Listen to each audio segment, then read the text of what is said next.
The dead poet has returned for his words. This is an emergency transmission, originating from the university archives. The faculty is confirmed. The dead poet has returned, and he's demanding the words they stole. Do not read the letters after midnight.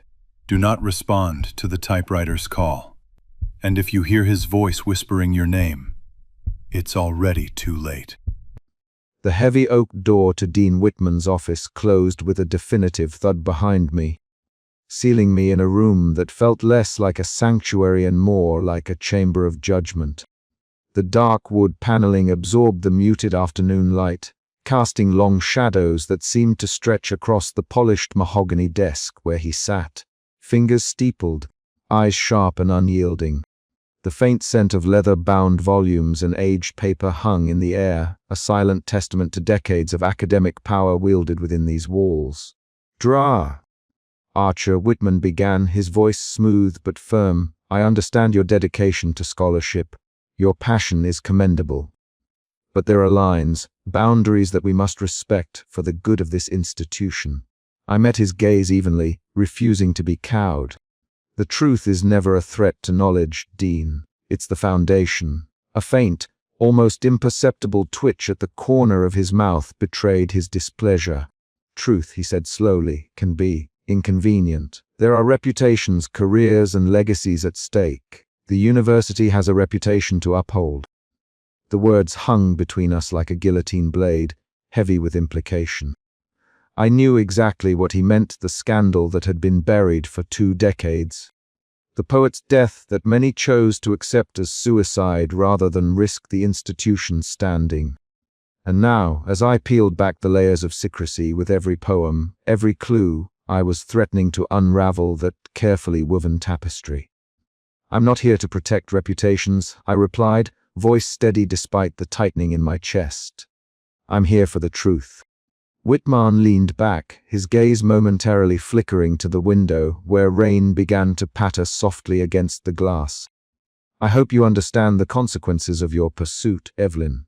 Sometimes the past is best left undisturbed." His words were a warning cloaked in civility, the mask of authority slipping, just enough to reveal the cold calculation beneath. As I left the office, the corridor's sterile silence felt suffocating, the weight of unseen eyes pressing down on me. The rain outside mirrored the turmoil within, each drop a reminder of the storm I had willingly stepped into. Later, in the quiet refuge of my office, Lena's presence was a balm. She arrived with a stack of archival documents and a tentative smile, her youthful energy a stark contrast to the oppressive atmosphere that had followed me all day. "He's not going to make this easy for you," she said softly, setting the papers down. "But I believe in what you're redoing." I nodded, grateful for her steady support amid the fractures forming around me. Our whispered conversations that evening were laced with both hope and fear, a fragile solidarity against the mounting opposition. The university's polished facade was cracking, and with every step I took deeper into the mystery, the mask of authority was slipping to exposing the rot beneath. But I was no longer just a professor chasing shadows. I was a seeker of truth, armed with haunting verses and a resolve that would not be broken. The path ahead was uncertain, fraught with danger and deception. But I knew one thing: the poet's voice was not finished with me yet, and neither was I with this story. As I closed my journal that night, the last lines of the latest poem echoed in my mind, a chilling reminder that the past was alive, and it was watching. In silence, the truth awaits. Beneath the mask, the serpent waits. The game had changed, and I was determined to see it through no matter the cost. The corridor was nearly silent, save for the faint hum of the fluorescent lights overhead and the occasional distant footsteps echoing faintly against the stone walls. Tommy Briggs leaned against the corner near the literature department entrance, his eyes scanning the quiet, shadowed hallway. The night shift was usually uneventful, but over the past week, something had unsettled him, a lingering feeling that something was wrong, a presence that felt out of place. Earlier that evening, he had made a routine round past Gerda Evelyn Archer's office. She had stayed late again, the soft glow of her desk lamp visible through the frosted glass window. Tommy had noticed a faint rustling inside, the kind of sound that didn't quite fit with someone simply working late. Papers shuffled, and at one point, a low murmur almost as if she was speaking to herself. He paused, unsure if he should interrupt or simply keep watch. As the minutes stretched on, Tommy's unease deepened. He knew the rumors swirling around the department, the dead poet whose legacy had become a ghost that haunted the campus. Evelyn's obsession was no secret, and the strange letters she'd been receiving had stirred unrest among faculty and staff alike. Some dismissed it as academic melodrama. Others whispered about the dangerous truths that might be uncovered. Tommy stepped away from the corner and made his way toward Evelyn's office door. He knocked softly, the sound ringing in the stillness. The door creaked open, and Evelyn appeared, her eyes wide but guarded, a stack of papers clutched in her hands. "Tommy," she whispered, startled. "I didn't hear you come in." He nodded, lowering his voice. "Thought I'd check in. It's been a strange week. I've noticed some things, unusual activity around here. People moving in shadows, doors left open that should be locked." Evelyn frowned, setting the papers down. "Do you think someone's watching me?" Tommy hesitated, then nodded slowly. "I don't know who, but there's definitely someone. The tension around your investigation has stirred more than just gossip. You need to be careful, Evelyn." She swallowed hard, the weight of his words sinking in. "I thought I was just being paranoid." "No," Tommy said firmly. "You're not. There are eyes on you, and not all of them friendly." The office felt colder suddenly, the shadows deeper, as if the walls themselves were listening. Evelyn returned to her desk, but the warmth of the lamp seemed less comforting now. The latest poem lay open in front of her, the ink stark against the paper words that whispered secrets, warnings, and a call to uncover the buried truth. Later, as she walked the dimly lit campus courtyard, Tommy fell into step beside her. The cold night air pressed in, the silence almost oppressive. He glanced around nervously before speaking again. "You need to watch your back. The university has a way of protecting its own, no matter the cost." Evelyn met his gaze, a mixture of gratitude and determination shining through her exhaustion.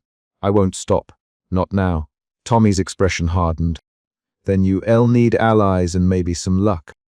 The campus seemed to hold its breath as they parted ways, each step echoing with the unanswered questions that now haunted Evelyn more than ever. Unseen watchers lurked in the shadows, their eyes fixed on the unfolding drama, waiting for the moment when the truth would surface and threaten to consume them all. Back in her office, Evelyn sat alone, the blinds casting long, jagged shadows across her desk. She traced the lines of the poem again, feeling the cold prick of paranoia creep into her bones. Was the poet's voice truly reaching out from beyond the grave, or was something far more sinister at play? With a shiver, she closed the poem and reached for her journal, the only place she could pour her swirling thoughts and fears. Outside, the night deepened, and the unseen watchers kept their vigil. The game was getting darker, and Evelyn knew she was no longer just a seeker of truth, she was a target. Her phone buzzed abruptly, slicing through the silence. A message from Lena: "Be safe tonight. Things are getting worse." Evelyn's fingers hovered over the keyboard. The darkness outside might be closing in, but so was the fire inside her. Whatever the cost, she would see this through to the end. The shadows were watching, and so was she. But what lay beyond those shadows? The answer would come, but not without a price, and Evelyn was ready to pay it. The night was far from over. The university archives were a labyrinth of whispers and dust, a place where time itself seemed to fold and fade. On a chilly afternoon, Evelyn found herself drawn back to the dim corridors lined with towering shelves, the scent of old paper and forgotten history clinging to everything. She was accompanied by Lena, whose youthful enthusiasm brought a spark of light into the otherwise oppressive room. Look here, Lena said softly, pointing to a barely noticeable seam in the wooden bookshelf. There's something unusual about this section.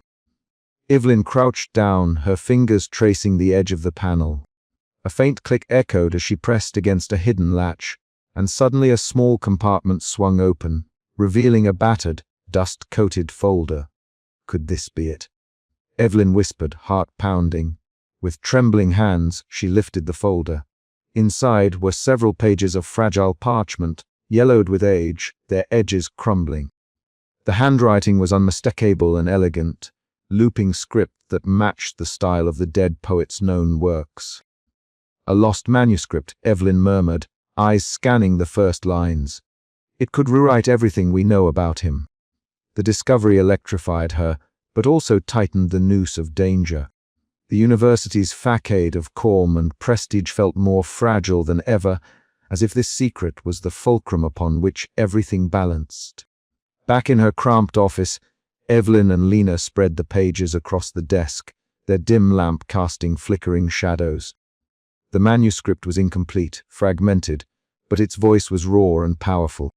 Each line spoke of forbidden desires, artistic torment, and a genius suffocated by envy and betrayal. This changes everything, Lena said, eyes wide. If this gets out, the whole academic world will be shaken. But not everyone welcomed the revelation. The next morning, Evelyn was summoned to Dean Whitman's imposing office. The walls, lined with polished mahogany and portraits of long-gone dignitaries, seemed to close in as the dean's stern gaze fixed her. "Dre, Archer," he began, voice calm but edged with steel. "Some stones are better left unturned. The university's reputation is at stake. I advise you to cease this line of inquiry immediately." Evelyn's jaw tightened. "With all due respect, Dean, the truth cannot be suppressed forever." "Be careful," he warned, "for your own sake." The encounter left her shaken but resolute. Alone later that night, Evelyn sat at her desk, the manuscript fragments before her. The flickering lamp cast long, eerie shadows, the silence broken only by the scratching of her pen as she began transcribing the text. Doubt gnawed at her, but beneath it burned a fierce determination to uncover the poet's true story. Outside, the wind howled past the ancient university walls, a mournful echo of voices long silenced, yet somehow still speaking through the fragile fragments she now held in her hands. The journey into the heart of the mystery was far from over, and Evelyn knew the price of immortality was steep and dangerously close. The manuscript whispered secrets that could shatter lives and legacies alike. And as the night deepened, Evelyn felt the chilling certainty that she was no longer alone in the pursuit. Eyes unseen watched, waiting to strike if the past was to be unearthed. But she would not turn away, not now, not ever.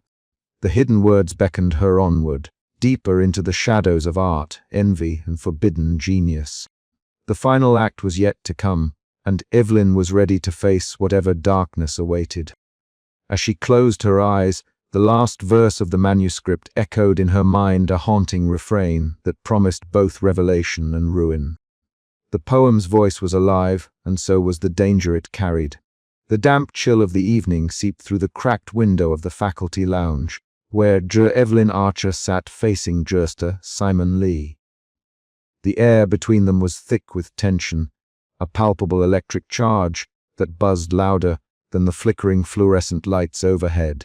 Simon's eyes, sharp and unyielding, scanned the scattered papers on the table before him, each page marked with Evelyn's meticulous notes and cryptic verses plucked from the poet's newly discovered letters. "You rechasing shadows, Evelyn," Simon said, his voice calm but edged with unmistakable disdain. "These poems, beautiful as they are, just that. Poetry. Interpretations, not evidence. You rebuilding a house on sand." Evelyn's fingers tightened around the edge of the table. And yet, the patterns are too consistent to ignore. The references, the hidden messages, they all point to something deeper. Something this university has desperately tried to bury. Simon leaned back, his expression unreadable. "You're letting your obsession cloud your judgment. This isn't just about academic curiosity anymore, it's personal, and that's dangerous." She met his gaze squarely, Isn't every investigation personal in some way? If I don't do this, no one will. The truth deserves to be unearthed, even if it unsettles the comfortable. Their debate stretched on, words volleying back and forth like arrows aimed to wound, but also to reveal. Simon's skepticism was rooted in more than professional rivalry. It carried the weight of buried envy and fear of the repercussions that the scandal might unleash. Evelyn could see it flashing behind his eyes, the conflict between the man he wanted to be and the shadows of his own failures. Later that night, Evelyn sat alone in her office, the soft glow of her desk lamp casting long shadows over the walls lined with books. Her journal lay open, pages dense with annotations, questions, and half-formed theories. The silence was broken only by the scratch of pen on paper, a steady rhythm that steadied her racing mind. She revisited Simon's pointed criticisms, forcing herself to question every assumption, every leap of logic. Her obsession threatened to blind her, but the challenge also invigorated her, refining her focus, sharpening her resolve. The investigation was no longer a solitary pursuit. It had become a crucible testing her intellect and endurance. Meanwhile, across campus, Simon sat in his dimly lit office, staring out at the rain-slicked streets. The rhythmic patter of raindrops against the window pane mirrored the turmoil within him. His skepticism was genuine, but beneath it simmered a grudging respect and a gnawing jealousy he refused to admit. Evelyn's relentless pursuit was a mirror reflecting his own failures, a reminder of the dead poet's brilliance that had eclipsed his modest career. As the faculty meeting adjourned, Evelyn found herself lingering in the cavernous lecture hall. The rows of empty seats stretched out before her, silent witnesses to the battles waged in hushed conversations and closed-door meetings. The isolation was suffocating, but beneath it burned an unyielding flame of determination. She knew the path ahead was fraught with opposition, but the truth demanded to be heard. "You're not alone," Lena's voice whispered softly from the doorway, breaking the silence. Evelyn looked up to see her research assistant's concerned face illuminated by the hallway light. "No," Evelyn replied, a faint smile touching her lips. "But sometimes it feels like it." The night deepened, shadows lengthening around them as Evelyn prepared to face the next challenge. Simon's doubt had not diminished her. If anything, it had steeled her resolve. The rival's shadow loomed large, but she would not be deterred. The poet's voice still echoed through the corridors of the university, and Evelyn was determined to listen no matter the cost. The game was far from over, and as she closed her journal, a new question took root. How far was she willing to go to unearth the buried secrets? And what price would she pay when the shadows finally gave way to light? The chapter closed with Evelyn's eyes fixed on the darkened window, the poet's words whispering promises and warnings alike. The truth was close, so close she could almost touch it, but the path to revelation was strewn with doubt, rivalry, and the haunting specter of envy. The next move was hers, and the stakes had never been higher. The knock on the door was soft but deliberate, echoing faintly down the narrow hallway of Evelyn Archer's modest city apartment. She adjusted the strap of her satchel, the weight of worn notebooks and scattered evidence pressing against her side like a physical reminder of the path she had chosen. The air was thick with the scent of rain and old paper, a blend that seemed to follow her wherever she went since the poems began arriving. Opening the door, she was met by a woman whose presence seemed both fragile and fierce. Marianne Caldwell stood framed by the muted light of the overcast afternoon, her sharp eyes scanning Evelyn's face as if measuring the gravity behind her unexpected visit. Marianne was a woman who carried the past like a shroud, her vintage, inspired attire a nod to a time when the dead poet had been alive, vibrant, and full of promise. "Jutta Archer," Marianne said, her voice steady but underscored with a certain wariness. "I wasn't sure you'd come." "I had to," Evelyn replied, stepping aside to let her in. The apartment was a cramped sanctuary filled with stacks of books, yellowed manuscripts, and photographs pinned haphazardly to the walls. It smelled of musk and memories, a place suspended in time. They settled into mismatched chairs by a small window, the soft light filtering through threadbare curtains, casting long shadows across the room. Marianne's fingers nervously toyed with the edge of a worn scarf as she began to speak. "He was unlike anyone I've ever known," Marianne said, eyes distant. "Brilliant, vulnerable, and utterly consumed by his own demons. The university. It was a breeding ground for envy. Those who couldn't match his talent sought to diminish him." Evelyn listened intently, the words weaving a tapestry of brilliance and betrayal that mirrored the darker tones of the poems she had received. Marianne spoke of whispered rumors, late-night confrontations, and a suffocating atmosphere where admiration turned quickly to resentment. "You have to understand," Marianne continued, "it wasn't just professional jealousy. There was something deeply personal, a venom that poisoned their every interaction." Her voice cracked slightly, the weight of the past pressing down upon her. Evelyn reached out, offering a quiet solidarity that transcended their years apart. As the conversation deepened, Evelyn's eyes fell upon a leather-bound notebook resting on a shelf nearby. Its spine was cracked and faded, the edges worn soft by time. She reached for it reverently, the texture of the leather cool beneath her fingertips. "Is this his?" she asked. Marianne nodded, a faint smile flickering across her lips. "Unpublished poems, personal notes. I've kept them safe all these years." Flipping through the fragile pages, Evelyn felt a rush of connection, as if the poet's voice was reaching out from beyond the grave to guide her. Each line, each scribble was a piece of a puzzle that promised to unlock the enigma surrounding his death. But the mood shifted as Marianne's gaze darkened. "Be careful, Evelyn," she warned, her voice dropping to a whisper.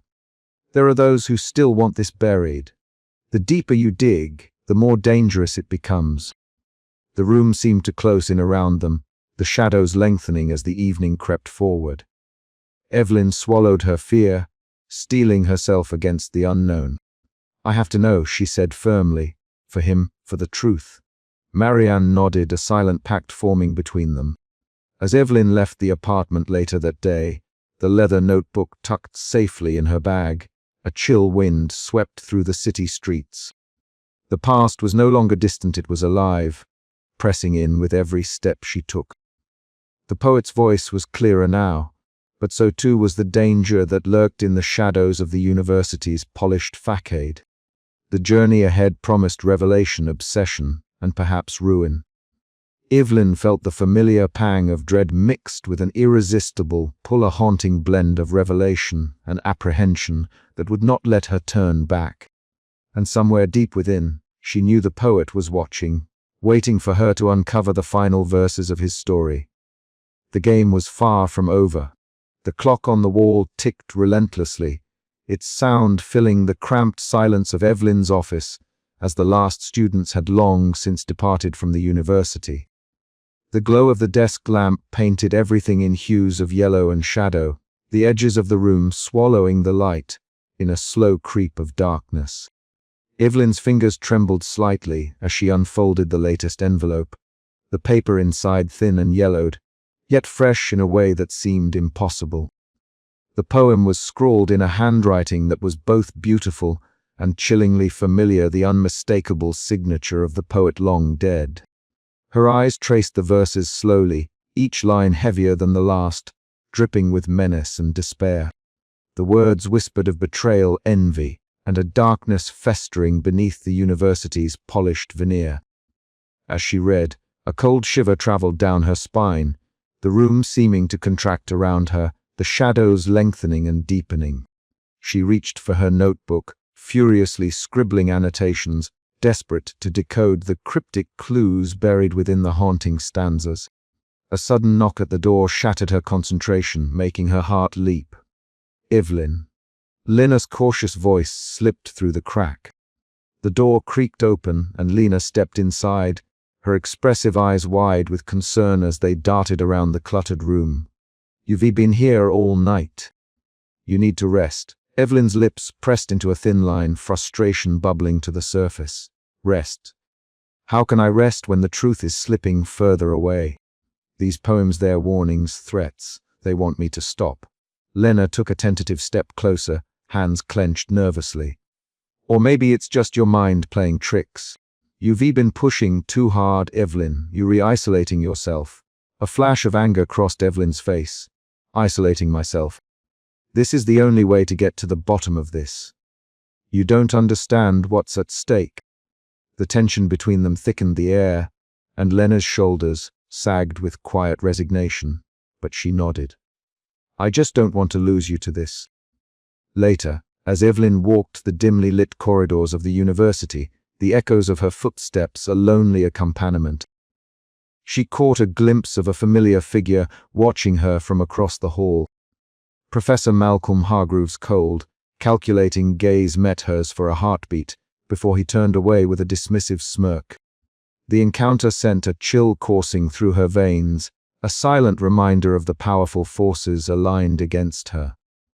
Back in the solitude of her apartment, the weight of the day's discoveries pressed heavily on her chest.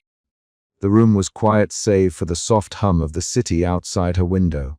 Yet Evelyn felt a presence, something unseen but palpably close. Shadows flickered just beyond her peripheral vision, and the air seemed charged with a strange energy, as if the dead poet himself lingered nearby, his voice a whisper on the edge of madness and inspiration. Unable to resist, she reached for her journal and began to write, her pen flowing as if guided by some otherworldly hand. The lines she penned were raw and jagged, a reflection of the turmoil inside her, a desperate attempt to grasp the spiraling mystery before it consumed her entirely. The poems had become more than just cryptic messages. They were a siren's call drawing her deeper into a labyrinth of obsession and fear. Each new verse tightened the spiral, blurring the boundaries between reality and the spectral, between genius and madness. Evelyn knew the danger was escalating, yet she could not turn away. The truth was within reach, but how much of herself would she lose in the pursuit? As dawn crept over the horizon, casting pale light through the curtains, Evelyn sat hunched over her desk, eyes bloodshot but burning with a fierce determination. The shadows may have been closing in, but so was she, closer than ever to the secret buried beneath the university's polished facade. And somewhere in the darkness, the poet's voice whispered still, a haunting melody of obsession and dread that refused to be silenced. The spiral tightened, and Evelyn was falling fast, caught between reverence and ruin, desperate for answers, yet terrified of what they might reveal. The fluorescent lights above buzzed faintly, their sterile hum filling the small office where I sat, papers strewn about like the remnants of a battlefield. The weight of the day pressed heavily on me, and the soft ticking of the wall clock seemed to measure the moments slipping away as I stared at the latest batch of documents Lena had uncovered. It was past midnight, but sleep was a distant memory. The more I dug, the more the university's polished veneer cracked, revealing the rot beneath. I knew I was close to something, but that closeness came at a cost. Lena's knock was hesitant but firm. I looked up as she stepped inside, the dim light catching the worry in her expressive eyes. "Evelyn, we need to talk," she said quietly, closing the door behind her. I gestured to the cluttered desk. "Everything okay?" She hesitated, biting her lip before speaking. "I'm not sure this is the right path anymore. The things we're uncovering, it's dangerous, not just for us, but for people who might not deserve to be dragged into this." Her voice trembled just a little, betraying the conflict beneath her cautious exterior. "Dangerous, Lena. These are truths that have been buried for too long. If we don't expose them, who will?" I replied, my tone sharper than intended. She shook her head. "I'm worried about what this is doing to you. You re-obsessed, Evelyn. And it's not just the university watching anymore." I've heard whispers, threats. I closed the file in front of me with a snap.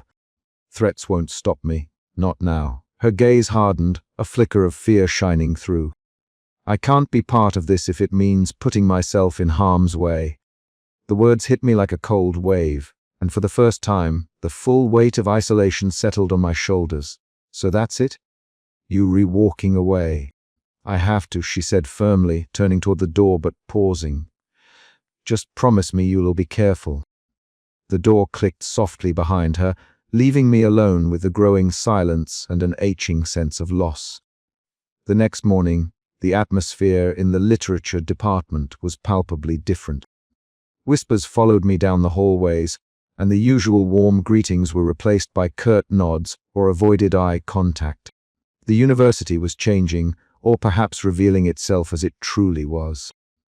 I found myself summoned to Dean Whitman's office, the polished mahogany door a barrier between me and whatever patients he had left. He greeted me with a measured smile, his tailored suit immaculate as always. "Drat Archer," he began smoothly, "I want to talk to you about your recent activities." "I'm simply following the truth," I replied evenly. He leaned forward, his fingers steepled. "The truth, yes, but at what cost? The university has a reputation to uphold. Sometimes it's wiser to let sleeping dogs lie." His gaze was sharp, the underlying warning unmistakable. "You must consider the consequences of your pursuit."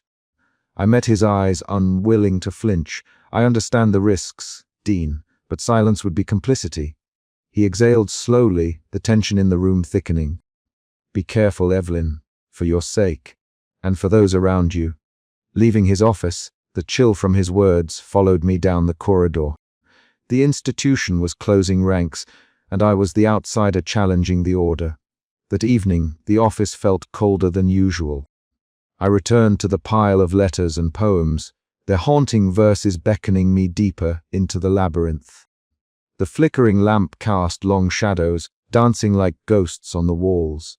Each word seemed to pulse with urgency, a voice from beyond demanding to be heard. My phone buzzed suddenly, startling me from my reverie. The screen showed Lena's name. I answered quickly, hope flaring. "Evelyn, I can't do this anymore." Her voice was strained, breaking. "I have to step back. Lena, please, don't shut me out. We need you," I pleaded. "I'm sorry," she whispered before the line went dead. I stared at the silent phone, the emptiness echoing louder than any words. The boundaries I had crossed were fracturing the fragile alliances that anchored me. Alone, I was left with the ghosts of the past and the oppressive weight of the present. But giving up was not an option. The truth was a fire that had been smoldering too long, and I was determined to see it burn through the darkness. Outside, the university stood indifferent, its grand facade hiding secrets that would no longer stay buried. And as the night deepened, so did my resolve, a solitary figure caught between obsession and revelation, stepping further into the shadows. The rain had begun as a light drizzle, a whisper against the ancient windows of my office.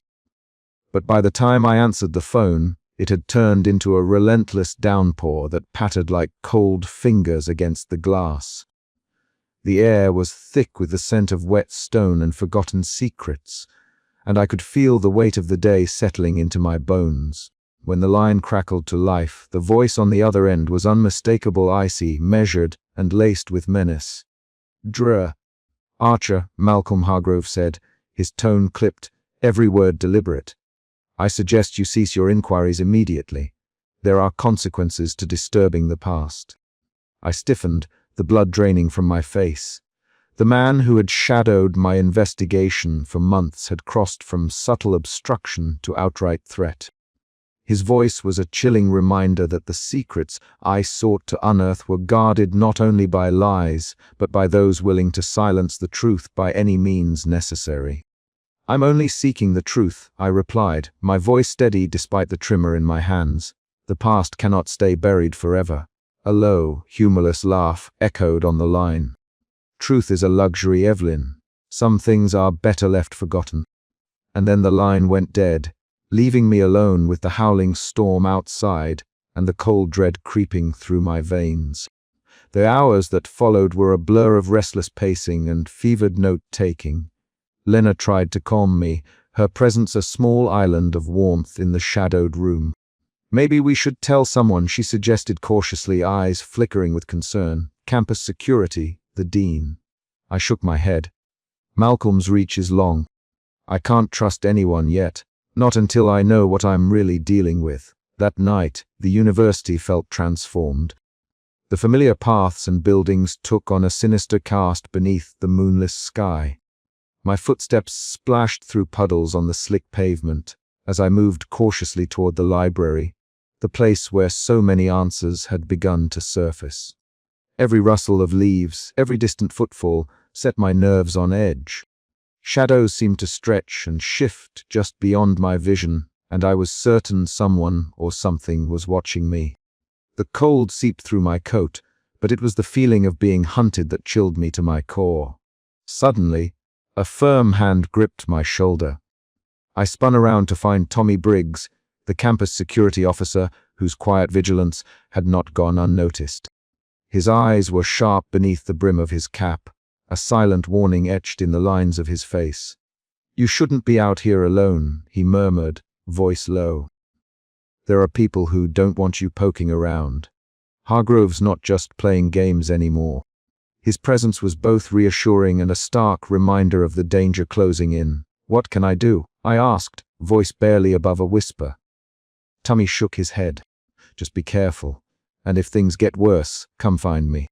Days later, the tension came to a head in Hargrove's office, a room that smelled of old leather and polished wood, lined with books that seemed to watch me as I entered. He sat behind an imposing desk, fingers steepled, eyes cold and calculating. "You have a remarkable stubborn streak, Evelyn," he said smoothly. "But there are lines you should not cross." I met his gaze, refusing to waver. "I will not stop. Not until the truth is out." A slow, predatory smile crept across his lips. "Then you leave me no choice but to make you see reason before you do something irreversible." The silence that followed was thick with menace, a fragile pause before the storm. I knew then that this was no longer an academic dispute. It was a dangerous game with stakes far beyond my career or reputation. As I left his office, the corridor lights flickered, casting long, wavering shadows. The university I thought I knew had become a labyrinth of secrets and threats, where every step forward might be my last. But beneath the fear, a fierce determination burned. If truth was a weapon, I would wield it no matter the cost. The game was on, and I was ready to play for keeps. The office was silent except for the faint hum of the old radiator struggling against the chill that had seeped through the window panes. Evelyn Archer sat hunched over her desk, the only illumination a worn green-shaded lamp casting a muted pool of light over the scattered papers and fading photographs. It was past midnight, the campus long emptied of its usual bustle, leaving an oppressive quiet that seemed to press against the walls, thick with secrets and the weight of unspoken truths. She hadn't expected anything more tonight, just the usual restless, pacing through archival documents and cryptic poems that had haunted her dreams for weeks. But then, as if summoned by her obsession, a soft whisper of movement drew her attention to the slight draft at the base of the door. There it was, an unassuming envelope, cream-colored and edged with age, its seal broken but the paper still crisp. No sender's name, no hint of origin. Her fingers trembled as she slid it inside and broke the seal. Unfolding the fragile paper, the dim light revealed a poem, scrawled in a hand that was at once familiar and haunting. The verses were jagged, raw confession wrapped in metaphor and accusation. Each line peeled back layers of deceit, naming names with a veiled cruelty that sent a cold shiver down Evelyn's spine. The poem spoke not only of envy and betrayal but laid bare the final act, the murder of the poet, masked as his own despair-driven suicide. Her breath caught as a single, damning name emerged from the shadows of the lines: Malcolm Hargrove. The man who had smiled with polite detachment in faculty meetings, who had dismissed her questions with a patronizing nod, was now the architect of a dark conspiracy that had festered beneath the university's polished exterior for decades. Evelyn's mind raced, heart pounding against her ribs like a caged thing desperate for release. The implications were staggering. To reveal this would mean tearing the institution apart, dismantling the carefully constructed facades of prestige and honor. But silence was no longer an option. The poet's voice demanded justice, and she was the only one left to answer.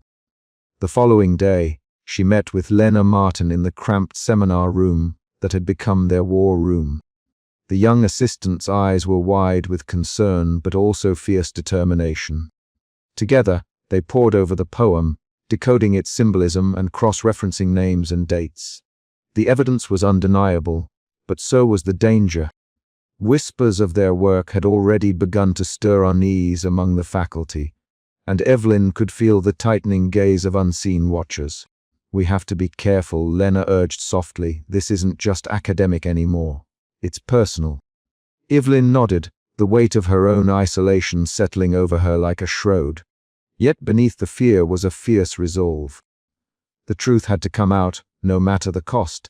That evening, the confrontation was inevitable. In Hargrove's office, the city lights spilled through floor-to-ceiling windows, casting long shadows over polished wood and leather-bound volumes. Evelyn stood steady, the poem clutched in her hand as she recited the verses aloud, her voice steady despite the storm of emotions beneath. Hargrove's face darkened, eyes narrowing into slits of cold fury. "You have no proof," he hissed, but the tremor in his voice betrayed the cracks in his armor. "The poem is proof enough," Evelyn answered, "and I have more where that came from." The room seemed to close in, the air thick with menace and the unspoken threat of retaliation. Yet Evelyn stood her ground, the poet's voice echoing through her, binding her to a legacy of courage and sacrifice. Later, alone in her apartment, Evelyn sat before the framed confession poem. The city's distant murmur was a lullaby of uncertainty and hope. The path ahead was fraught with peril, but she was no longer just a scholar chasing shadows. She was a guardian of truth, a bearer of the dead poet's final verse. The night deepened, but Evelyn's resolve burned brighter than ever, a beacon in the encroaching darkness. What she had uncovered would shake the foundations of everything she thought she knew, but it was only the beginning. She closed her eyes and whispered the final lines, letting the haunting blend of obsession and dread settle into her bones. The poet's voice was hers now, and she would carry it to the end.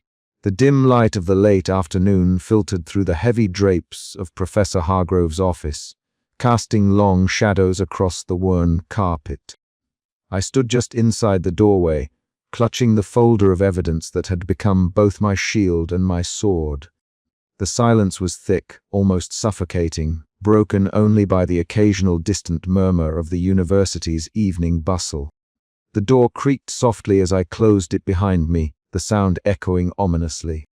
Hargrove sat behind his massive mahogany desk, his posture rigid, his cold eyes fixed on me with a mixture of disdain and calculation. The years had etched lines of bitterness and cunning into his face, but beneath the veneer of control, I sensed a flicker of unease. I took a slow breath, steadying myself. This was at the moment I had feared and anticipated in equal measure. "Professor Archer," he said smoothly, voice low and laced with mock civility. "To what do I owe the pleasure of this unexpected visit?" I lifted the folder and placed it deliberately on the desk. "I think you know why I'm here, Malcolm. These poems, the letters, they re more than just haunting verses. They re a call for truth. And I have the proof that ties you directly to the death of James Whitaker." His eyes narrowed, a flicker of something anger, fear, perhaps both, passing briefly before his mask of composure snapped back into place. "Accusations without foundation are dangerous, Evelyn. You tread on thin ice. Is that a threat?" I asked, voice steady despite the adrenaline surging through me. He smiled, a cold, humorless gesture, a friendly warning. "This university has a legacy to protect. Some stones are better left unturned." The distant rumble of thunder rolled through the sky, and I glanced toward the tall windows. The storm was approaching fast, the first drops of rain tapping against the glass. It was as if the heavens themselves sensed the tempest about to break within these walls. "You orchestrated it," I said, voice rising slightly. "The murder disguised as suicide, the plagiarism cover-up, the silencing of anyone who got too close. Why?" His gaze hardened. "Because genius breeds envy, and envy breeds destruction. James Whitaker was a threat not just to me, but to everything this institution stands for. I took a step closer, the weight of years of frustration and pain fueling my resolve. You destroyed him to save your own reputation. But the truth won't stay buried. Hargrove's hand twitched toward a drawer at his side. My heart pounded fiercely as I realized the danger. Before he could reach, a loud bang echoed from the door. The pressure of the moment shattered. "Evelyn!" Lena's voice called from outside, urgent and trembling. The door burst open, and Tommy Briggs stepped in, his imposing figure filling the threshold. "Step away from her, Hargrove. This ends now." Hargrove hesitated, then lunged toward me. I stumbled back, heart in my throat, as Tommy intercepted him with firm hands, pulling him back. "You won't silence the truth," I said, voice fierce despite the fear coursing through me. The room was electric, charged with the storm outside and the storm within.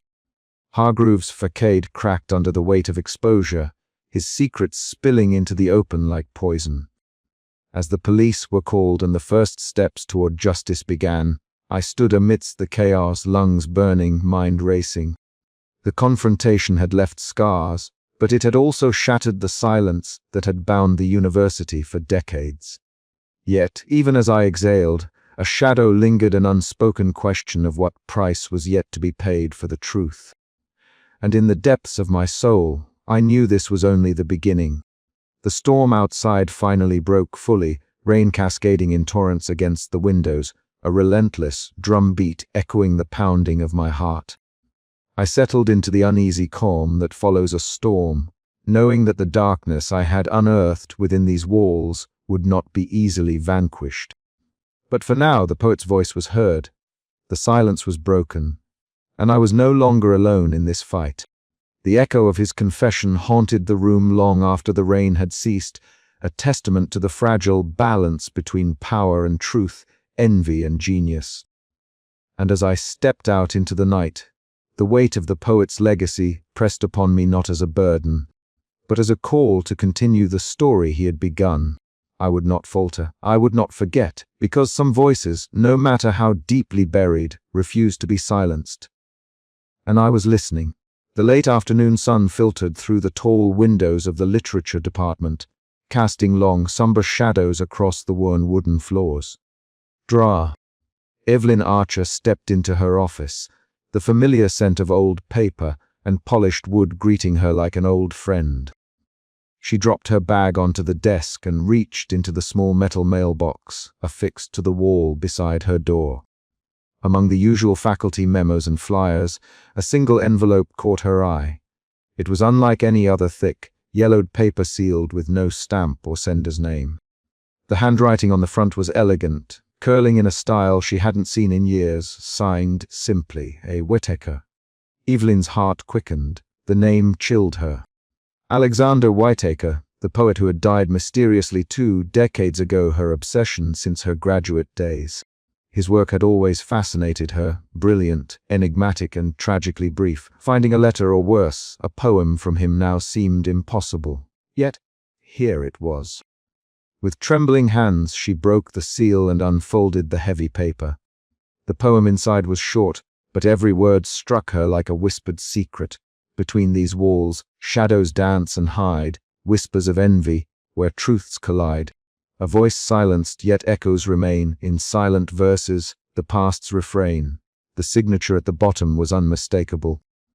She traced the letters with a fingertip, disbelief mingling with a surge of adrenaline. How could this be? Could someone be playing a cruel joke? Or was there something more sinister and inexplicable afoot? Evelyn's mind reeled as she read the verses, the cryptic imagery tugging at her scholarly curiosity and something deeper, an unspoken dread. The university had always harbored secrets beneath its polished reputation, but this was a summons she couldn't ignore. Later that evening, alone in her dim office, the fading light giving way to the cold glare of the desk lamp, Evelyn read the poem aloud in a whisper. The words seemed to hang in the still air, as if the poet's presence lingered just beyond the veil of reality. She felt a chill run down her spine, the room suddenly too small, too silent. Over the coming days, the poem haunted her thoughts. She found herself wandering the university's labyrinthine corridors, the polished floors reflecting the sterile fluorescent lights above. The echo of her footsteps mingled with the imagined voices of the past, each corner promising answers yet delivering only questions. She began to search the archives, pulling dusty tomes and faded photographs from shelves long untouched. Each discovery deepened the mystery, revealing hints of rivalries and betrayals entwined with the poet's life and death. Her research assistant, Lena Martin, noticed the change in Evelyn. There was a feverish intensity in her eyes, a restless energy that kept her late into the night, scribbling notes and muttering to herself. Evelyn welcomed Lena's cautious presence, the only tether to the world outside her spiraling obsession. The poem was only the beginning, a key to a door that had long been sealed. As Evelyn stared out across the campus one evening, the sun setting behind the Gothic spires, she knew her life was about to change. The voice of a dead poet had reached out from the shadows, and she could no longer turn away. The first letter had been delivered. The game had begun. But who was truly behind it, and what secrets lay buried beneath the university's immaculate facade? Evelyn's journey into the past was only beginning, and already the weight of the unknown pressed heavily upon her chest. She closed her eyes, the final lines of the poem echoing in her mind, a haunting refrain that promised revelations and perhaps ruin. The room was suffused with a heavy, almost suffocating silence as Dear Evelyn Archer approached the podium. The gathered faculty, administrators, and a scattering of students had assembled under the ominous pretext of addressing the recent revelations. Evelyn's heart thudded audibly in her ears, but her voice did not falter. "Thank you all for coming," she began, eyes sweeping the room, resting briefly on each familiar face. "What I am about to present will challenge everything we thought we knew about our institution, about the legacy we uphold, and about the man who once stood among us as a beacon of literary genius." She paused, letting the weight of her words settle before continuing. For years, the death of poet Alastair Crane was accepted as a tragic suicide. However, the evidence I have uncovered, letters, testimonies, and now the confession poems reveal a different truth. That his death was no accident, but a murder orchestrated to conceal envy, betrayal, and institutional corruption. A murmur rippled through the crowd, eyes darted, whispers grew, and tension thickened the very air. Evelyn's gaze locked with Professor Malcolm Hargrove's across the room. His posture was rigid, his face an icy mask, but his eyes betrayed a flicker of something darker, calculating, furious. "I have submitted all findings to the university board and law enforcement," Evelyn declared, "and I call upon this community to confront the shadows we have long ignored." Dean Horace Whitman cleared his throat, stepping forward with a practiced calm that barely concealed his agitation. "While we acknowledge the gravity of these allegations," he began, "we must proceed with due diligence and preserve the integrity of our institution." Lena Martin sat in the back row, her fingers nervously twisting together. She caught Evelyn's eye and offered a small, reassuring nod. Despite the chaos, there was a quiet strength between them, a tether to reality in the storm. As the meeting adjourned, Evelyn felt the weight of countless eyes, some sympathetic, others hostile, pressing upon her. The corridors buzzed with hushed conversations, some condemning, others questioning. The revelation had cracked the polished veneer of the university, exposing raw nerves and fragile alliances. In the days that followed, Evelyn's phone rang incessantly, journalists seeking interviews, colleagues expressing veiled threats or cautious support, and occasional silence from those who once called themselves friends. Professor Hargrove remained conspicuously absent from public comment, his influence palpable in the shifting tides of academic politics. One evening, as twilight blurred through the windows of her office, Evelyn sat surrounded by yellowed manuscripts and scribbled notes. The poems that had first drawn her into this labyrinth whispered from the pages like ghostly voices, reminding her of the cost exacted by the pursuit of truth. Her hands trembled as she reached for her journal, pen poised to capture the tumult of thoughts swirling within. The cost was high. Friendships fractured, her reputation teetered, and threats lurked in shadowed corners. Yet, beneath the exhaustion and fear, a fragile hope flickered, the hope that art, even born from envy and madness, could illuminate the darkest corners of our humanity. Evelyn knew the path ahead was uncertain. The university would never be the same, and neither would she.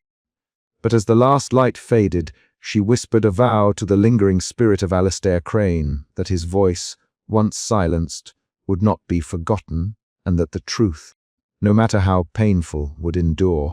Outside, the first stars pierced the night, silent witnesses to a reckoning long overdue. And somewhere in the shadows, the poet's voice still echoed a haunting melody of obsession, dread, and the indomitable will of a seeker unwilling to surrender.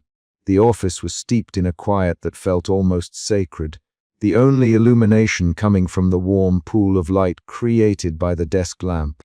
Outside, the university had long since emptied. The halls were silent, and the distant murmur of the city was a faint hum beneath the windows. Evelyn sat hunched over the scattered pages of the poet's letters and last poems, the fragile paper yellowed with age, but pulsing with a vitality that defied time. Each word seemed to throb with the weight of a life lived between brilliance and torment, between the light of creation and the shadows of envy. She traced a finger along a particularly haunting verse, feeling the cold ink beneath her skin, as if the poet's presence lingered in the room with her. It was a presence she had come to know intimately, sometimes comforting, sometimes suffocating. The letters had drawn her deep into a labyrinth of emotion and memory, peeling away the polished veneer that the university had so carefully crafted over the years. Evelyn's mind drifted back to the early days of her investigation, to the moment the first poem slipped silently into her mailbox, setting in motion a chain of events that would unravel so much more than she had ever imagined. The poet's voice, once silenced by death, had become a spectral chorus haunting the corridors of the institution, exposing fissures of envy, ambition, and betrayal. She thought of Malcolm Hargrove, the man who had shaped the university's literary world with a cold, calculating hand, his envy veiled behind a mask of academic propriety. Their final confrontation had left scars deeper than she cared to admit.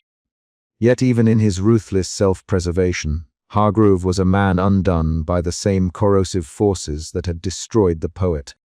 It was a cruel symmetry that underscored the fragile boundary between genius and madness. As the night deepened, Evelyn's thoughts wove through the tangled threads of admiration and resentment. The poet had been a forbidden genius, his light too bright and too wild to be contained. His work had inspired awe and envy in equal measure, setting colleagues and rivals on a path of silent warfare. The weight of his legacy was a double-edged sword, immortality through creation, but at a cost that few could bear. She recalled the moments when the poet's verses had seemed to transcend the page, brushing against her soul with a raw intensity that made her question the very nature of art. Was genius a gift or a curse? Was envy an inevitable companion to greatness? These questions gnawed at her as she sat alone in the dark, the poet's words whispering answers she could barely grasp. Evelyn rose from her chair and moved toward the window, gazing out at the campus bathed in moonlight.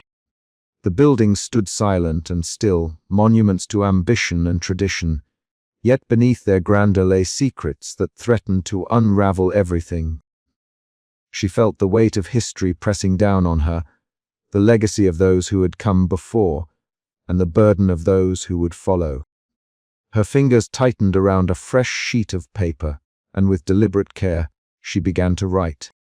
The words flowed from a place deep within, inspired by the dead poet's voice but tempered by her own hard-earned understanding. This was not just an homage, but a reckoning, a recognition of the delicate balance between creation and destruction, between reverence and ruin. As she penned the final lines, a sense of resolution settled over her. The poet's voice was fading now, its echoes growing faint, but its impact remained indelible. She sealed the poem in an envelope, the act symbolic of both an ending and a beginning. The past was a shadow that would always linger, but her future was hers to shape.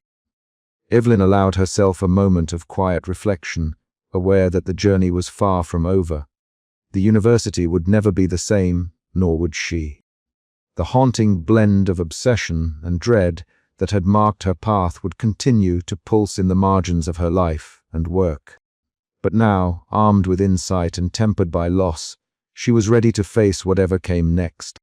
Outside, the first hints of dawn began to light the horizon, promising a new day and the fragile hope that legacy, no matter how fraught, could be transformed into something enduring and true. And as the light crept across the campus, Evelyn whispered a silent vow to carry the poet's story forward, not as a ghost to be feared, but as a voice to be heard. The final verse was hers to write, a testament to the power of art to outlive even the darkest of ruins. But even as she embraced this fragile hope, the question lingered in the quiet spaces between the lines. How does one honor a troubled genius without becoming lost in the very shadows that consumed them? The answer, she knew, would unfold in time. For now, she sat back, eyes heavy but mind alight, ready to meet the dawn with the poet's words still ringing in her heart, a haunting melody of legacy and ruin intertwined. The late afternoon sun filtered gently through the tall oaks lining the quiet street, casting long, golden shadows across the garden path leading to the modest suburban home. Evelyn Archer's fingers tightened around the worn leather strap of her bag as she stood hesitantly before the familiar door. It had been years since she had last stepped foot here, years thick with silence and unspoken words. The distant laughter of children playing in a nearby yard floated on the breeze, a stark contrast to the turmoil twisting in her chest. She exhaled slowly, forcing herself to move forward. The door opened before she could knock, revealing Claire, her sister, whose warm eyes held a cautious welcome. "Evelyn," Claire said softly, her voice carrying the weight of years lost and the fragile hope of reunion. "I wasn't sure you'd come." Evelyn managed a small, uncertain smile. "Neither was I, but I need to talk." Inside, the house was a sanctuary of calm, filled with soft light and the faint scent of jasmine from the garden outside. They settled in the living room, where a well-worn photo album lay open on the coffee table between them. The pages were yellowed, the photographs faded, but the memories they held were vivid and aching. Fingers traced the edges of images, childhood birthdays, summer vacations, moments frozen in time that spoke of a bond once unbreakable. For a long while, silence stretched between them, heavy and tentative. Evelyn's eyes flicked to Claire's, searching for a bridge across the gulf that had grown. Finally, Claire broke the quiet. "I've missed you," she whispered, voice thick with emotion. "I've missed you too," Evelyn replied, her own voice barely above a breath. "I was so caught up in everything, the investigation, the poems, the university, that I forgot what was right in front of me." Claire nodded slowly, understanding more in that quiet moment than words could convey. Evelyn reached into her bag and withdrew a folded sheet of paper, worn at the edges. "I want to share something with you," she said, unfolding the page carefully. "It's a poem from the dead poet I've been researching. His words feel like they carry all the pain and envy and longing I've been trying to unravel." She read aloud, her voice trembling slightly as the haunting verses filled the room. Claire listened intently, her eyes glistening with unshed tears. The poem spoke of broken promises, of shadows cast long after the light had faded, of a love and rivalry that tore lives apart. It resonated deeply between them, echoing the fractures in their own relationship. "It's like he's speaking directly to us," Claire murmured, reaching out to clasp Evelyn's hand. "To all the things we left unsaid." Evelyn felt a warmth she hadn't known in years bloom inside her chest. The walls they had built around their pain were beginning to crumble, brick by brick. They talked then not just of the poet and his tragic fate, but of their own regrets, their fears, the jealousy and misunderstandings that had driven them apart. The conversation was raw, jagged, but it was real. As twilight deepened outside, the sisters embraced, a fragile but powerful promise woven between them. The darkness that had haunted Evelyn's soul, fueled by obsession and dread, seemed to lift, if only for a moment. In that embrace, she found a renewed strength, a hope that perhaps, like the poet's words, some wounds could be transformed into something enduring and beautiful. The road ahead was uncertain, fraught with shadows yet to be faced, but Evelyn knew she would not walk it alone. Reconciliation was not an end but a beginning, a new chapter written with the ink of forgiveness and understanding. And as the night settled softly around the house, the ghosts of past envy and pain seemed to recede, leaving space for the fragile light of hope to shine through. The damp chill of the night seeped through the cracked window of my office, but I barely noticed. My eyes were fixed on the faded pages, spread across the desk, fragments of poems, letters, and hastily scribbled notes that had consumed my every waking thought for weeks.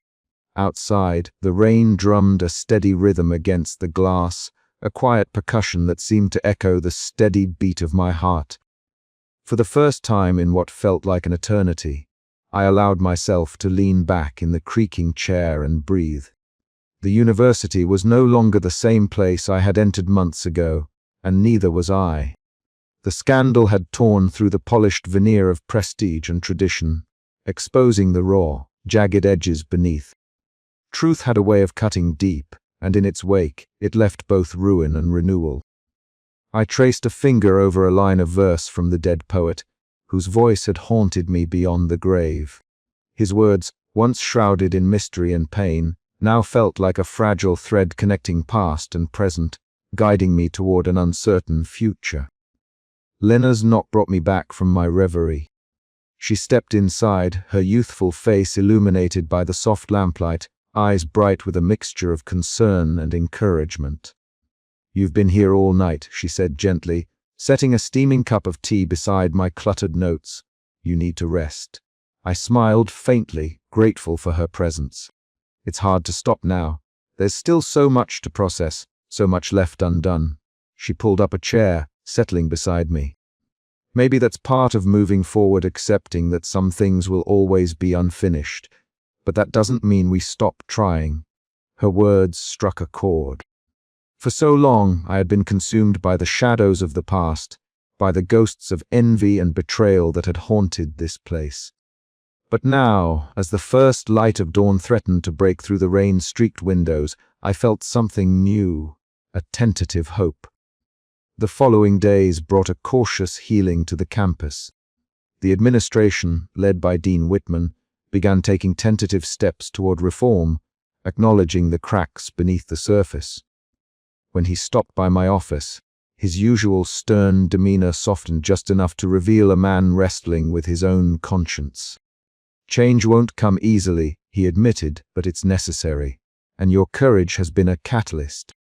His words were unexpected, yet they carried a weight that lifted some of the lingering gloom. For all his flaws, the institution was beginning to confront its demons. Walking through the courtyard with Lena, the late spring sun warmed the stones beneath our feet. We spoke quietly of the future, her ambitions, my hopes, the fragile threads of trust we had woven through shared hardship. It was a conversation I never imagined having when the first poem arrived months before, its haunting verses pulling me into a labyrinth of secrets and obsession. Standing later on the university steps at dusk, the sky painted in shades of gold and purple, I felt the weight of the past settle behind me. The journey had changed me irrevocably, shaped by the haunting blend of obsession and dread that had once threatened to consume me. Yet, within that darkness, I had found a spark of light, a new chapter waiting to be written. I reached into my bag and pulled out a fresh notebook, the pages blank and inviting. Taking up my pen, I began to write my own voice, joining the chorus of those who had come before, a testament to endurance, truth, and the enduring power of art. The final verse was not an end, but a beginning, a reckoning with the past and a promise to carry forward the fragile legacy of genius and madness, envy and admiration. As the ink flowed, I understood that this was my story now, one of transformation and hope amid shadows. And so, beneath the fading light, I embraced the haunting blend of obsession and dread that had shaped me, ready to face whatever lay ahead with eyes wide open and heart unguarded. The night whispered secrets still, but I was no longer afraid to listen. The rain was gentle but persistent, drumming an unrelenting rhythm against the window pane of my office. Outside, the world blurred into a grey wash, the campus cloaked in the soft melancholy of twilight. I sat hunched over my desk, the scattered pages of poems, letters, and annotations a chaotic testament to the journey that had consumed the last months of my life. The dim light barely illuminated the ink-streaked papers, but each word burned bright in my mind, a torch guiding me through the labyrinth of envy, ambition, and tragedy that had defined the dead poet's life, and ultimately, his death. I traced my fingers over the faded verses once more, the final poem, the confession and warning that had shattered the polished veneer of the university's legacy. The words echoed in my head, their cadence haunting and relentless. The price paid for genius was steep, weighted with betrayal and silence. The poet's voice, once stifled by jealous rivals and institutional silence, now resonated with a clarity that was at once beautiful and devastating. How had it come to this? The pursuit of immortality through art, a dream so many poets and creators chased, had become a dark, corrosive force. Envy had twisted friendships into rivalries. Ambition had poisoned trust. And beneath the grand halls of this university, secrets festered like shadows refusing to yield to the light. I had uncovered a truth that was as much about the human condition as it was about one man's final moments, how the hunger for recognition could consume not only the artist, but everyone caught in their orbit. The door opened quietly, and Lena slipped in, her eyes bright with concern but tempered by the calm steadiness she always seemed to carry. "Evelyn," she said softly, setting down a steaming cup of tea beside me, "you've been at this for hours." I looked up, managing a wary smile. "I can't stop." "Not yet. There's too much to understand," she nodded, settling into the chair across from me. "It's not just about the poems or the scandal anymore, is it? It's about what it all means, what we're willing to sacrifice for legacy and recognition." That was the heart of it. The poet's brilliance had been undeniable, but it came at the cost of his humanity. I thought of Malcolm Hargrove, his cold ambition, the lengths he had gone to protect his own reputation, and the institution's Phi aid. His envy had been no less destructive than the poet's, a poison that had spread through the faculty like a slow-moving blight. A sudden knock at the door interrupted our moment. Dean Whitman entered, his distinguished presence filling the cramped office. His tailored suit was impeccable, but tension flickered behind his usually composed eyes. Drata Archer, he began, voice measured but firm. "I trust you understand the gravity of what you're dealing with. The university's reputation is at stake." I met his gaze steadily. "And so is the truth, Dean Whitman. The legacy we protect must be honest, no matter how uncomfortable." He sighed, a flicker of conflict crossing his features. "It is not so simple. There are donors, alumni, and countless others who depend on the prestige we uphold. Disruption could unravel everything. But at what cost?" I pressed. "How long can we afford to bury the truth before the foundation crumbles beneath us?" The dean's silence was telling. Later, Lena and I retreated to the university library, the sanctuary of knowledge and faded histories. Surrounded by the scent of aged paper and the quiet rustle of turning pages, we spoke candidly about the ethical burdens of our discovery. "Do you ever wonder," Lena asked hesitantly, "if we were doing more harm than good? Exposing these wounds might reopen pain that the university thought had healed." I considered her words, the weight of the past pressing against the fragile hope of the future. "Perhaps," I replied, "but silence is a kind of death." The poet's voice was silenced once forever, if not for these poems. We owe it to him to keep speaking, even if the words are uncomfortable. As the day faded into night, I walked the campus paths, shadows stretching long beneath the amber glow of street lamps. The stones beneath my feet seemed to whisper secrets, the ghosts of ambition and envy woven into every crack. The price of immortality was not measured in accolades or lasting fame, but in the fractures left behind in broken relationships, shattered trust, and lives consumed by the very passions that birthed genius. Yet, despite everything, the poet's words endured, a testament to the fragile, beautiful, and terrifying power of art. I paused beneath an ancient oak, the wind whispering through its leaves like a forgotten verse.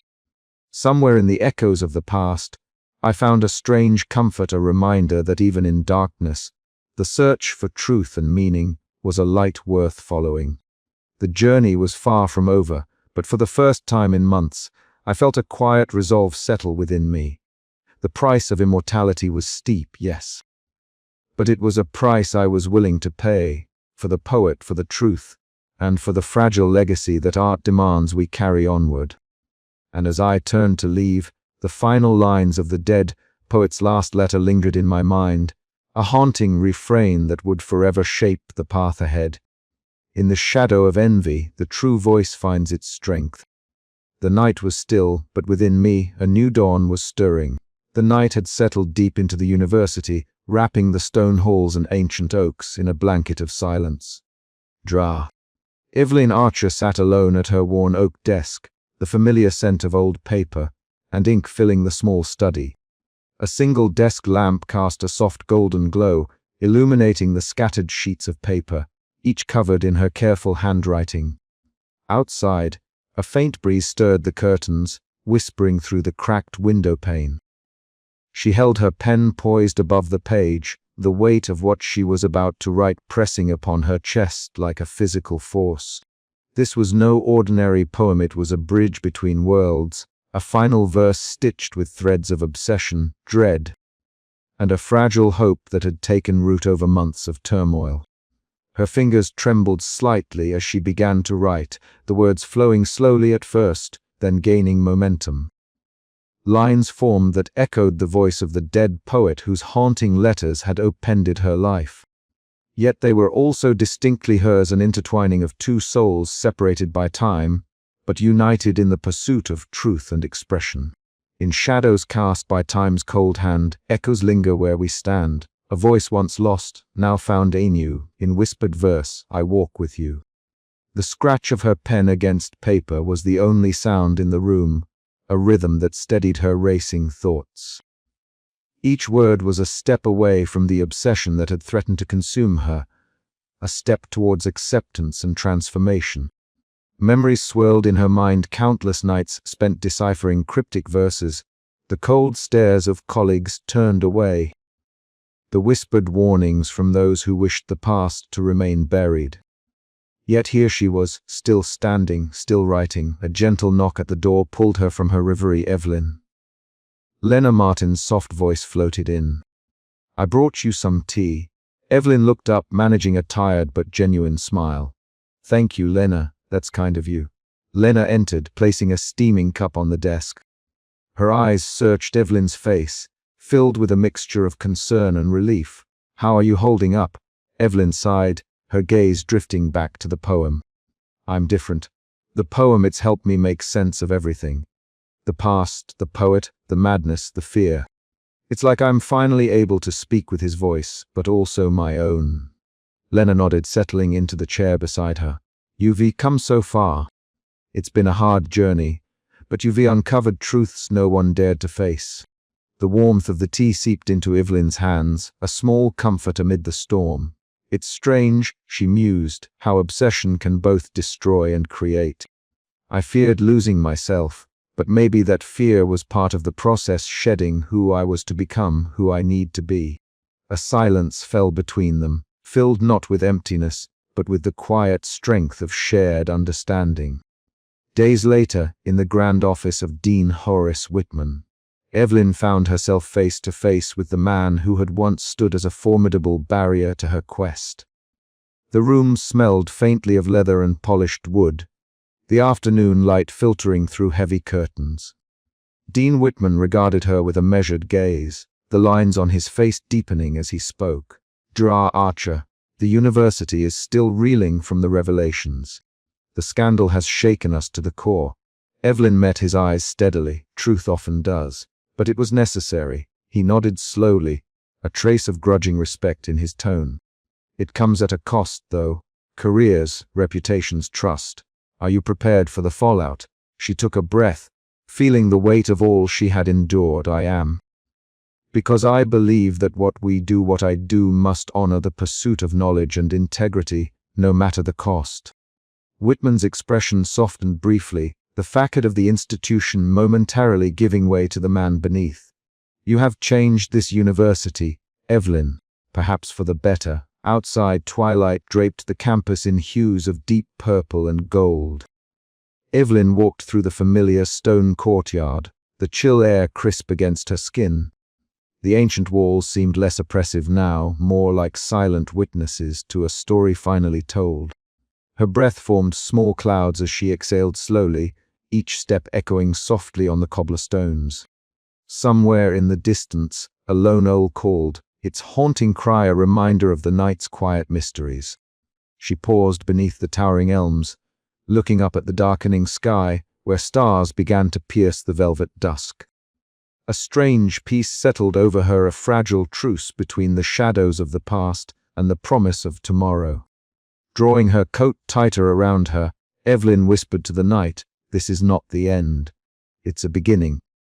Back in her study, the final verse lay completed, a testament to the journey that had bound two souls across time. A haunting blend of obsession and dread, yes, but also a flicker of hope, a call to those who dare to listen. The dead poet's voice had faded, but his words and now hers would endure. And in that haunting blend, Evelyn found herself not lost, but found. The late afternoon sun filtered weakly through the slatted blinds of my office, casting long, narrow shadows across a scattering of papers and books. Outside, the steady drizzle tapped gently on the window pane, a rhythmic companion to the quiet hum of the university settling into evening. I sat hunched over my desk, the second poem carefully unfolded before me, each line etched into my memory with a mix of fascination and unease. The envelope had appeared that morning, slipped silently into my mailbox just as the first one had. No sender's name, no indication of origin, only the unmistakable signature, the name of the poet who had vanished from this world 2 decades ago. The ink was darker this time, the handwriting more deliberate, almost urgent. I traced the words with trembling fingers, my breath catching at the cryptic verses that hinted at a life shadowed by secrets. In quiet halls where whispers dwell, the ink betrays the tale to tell. Beneath the veil of polished grace lies envy's mark, a hidden face. The poem danced on the edge of revelation, teasing me with veiled accusations and half-truths. It spoke of envy, betrayal, and a hidden face behind the polished facade of the university. I felt a shiver crawl down my spine. Was this a confession, a warning, or a plea from beyond the grave? As the rain softened outside, I reached for my phone and dialed the number I had come to rely on in this unfolding mystery. Lena Martin answered on the second ring, her voice cautious but steady. "Evelyn, did you get it?" "Yes," I whispered, "and it's more than just a poem this time. There are clues, hidden messages. I can feel it." Lena's silence on the other end was telling. "We need to be careful," she said finally. "If this is true, if someone is still trying to tell us something, we could be stirring up more than just old memories." She was right. The university had its ghosts, and some were better left undisturbed, yet the pull was irresistible. I found myself drifting into the archives that very afternoon, the musty smell of aged paper and leather-bound tomes filling the cramped room. Rows of filing cabinets stretched out like silent sentinels, guarding secrets I was determined to unearth. With Lena's help, we sifted through faculty records, old newspaper clippings, and faded photographs. The poet's life began to take shape, a brilliant mind overshadowed by darker forces. Rumors of plagiarism, whispered rivalries, and bitter envy surfaced like specters from the past. Each discovery deepened the mystery, each clue a step further into a labyrinth of academic politics and personal vendettas. "Look at this," Lena murmured one afternoon, pointing to a yellowed letter tucked inside a faculty ledger. "It's correspondence between the poet and Professor Hargrove. There's tension here, almost hostility." My heart thudded as I read the terse exchanges, the subtle barbs hidden beneath formal language. Hargrove, the respected elder professor, had always seemed a benign figure, but the shadows in these letters painted a different picture, one of rivalry twisted by ambition and envy. Days blurred into nights as I pored over every scrap of information, the poems arriving like ghostly breadcrumbs leading me deeper into the past. My obsession grew, consuming my thoughts, fraying the edges of my reason. Lena's concern was a constant presence, her cautious voice a tether to reality. "Evelyn," she urged one evening as we huddled over a table piled with documents, "this is becoming dangerous. You re-isolating yourself. We need to think about what we're stirring up." I looked at her, eyes wary but resolute. "I can't stop now, not when we read this close." The poet's voice, it's still alive in these words. It's reaching out to us. Her gaze softened, but the worry lingered. "Just promise me you will be careful." I nodded, though the truth was I wasn't sure what careful even meant anymore. The line between past and present was blurring, the poet's presence growing more tangible with every stanza.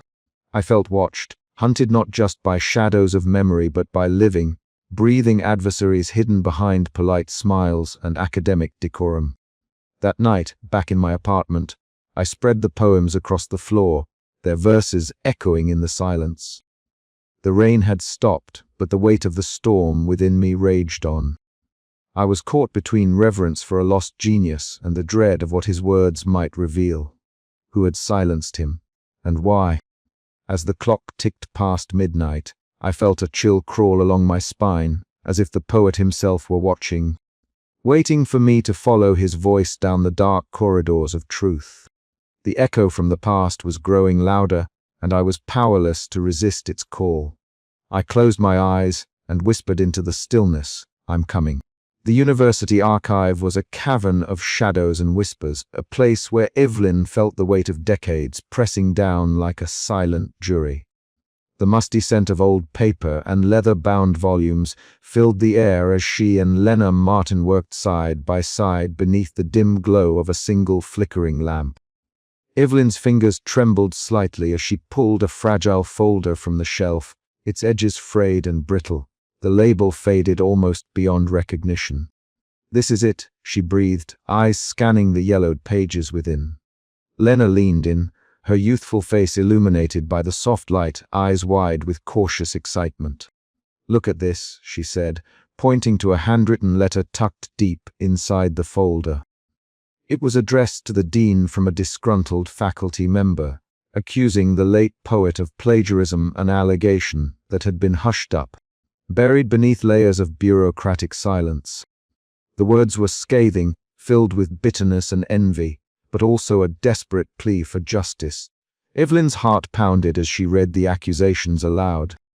The poet she had revered, whose voice had now somehow pierced the veil of death to reach her, was not the untarnished genius she had imagined. The archival documents revealed a tangled web of academic rivalry and deceit, a scandal that had been carefully concealed to protect the university's reputation. Hours slipped by unnoticed as they delved deeper, uncovering correspondence between faculty members that hinted at jealousies festering beneath the polished surface of the department. Each letter was a fragment of a hidden story, a whisper of betrayal that echoed through time. The poems Evelyn received grew darker, their tone more urgent and personal, as if the poet's spectral presence was drawing her further into the labyrinth of secrets. Late into the evening, Evelyn sat alone in her office, the latest poem spread out before her. The words seemed to pulse with a life of their own, accusing, pleading, confiding. She could almost hear the poet's voice in the silence, a ghostly echo that blurred the line between obsession and reality. Her thoughts spiraled, tangled with doubt and fear. Her phone rang abruptly, the sharp sound slicing through the silence. It was Dean Whitman. His voice was calm, measured, but beneath the surface lay a cold warning. "Dr. Archer," he said, "I must insist that you cease this line of inquiry. The university's reputation is at stake." Evelyn's fingers tightened around the receiver. She felt exposed, vulnerable, yet more determined than ever.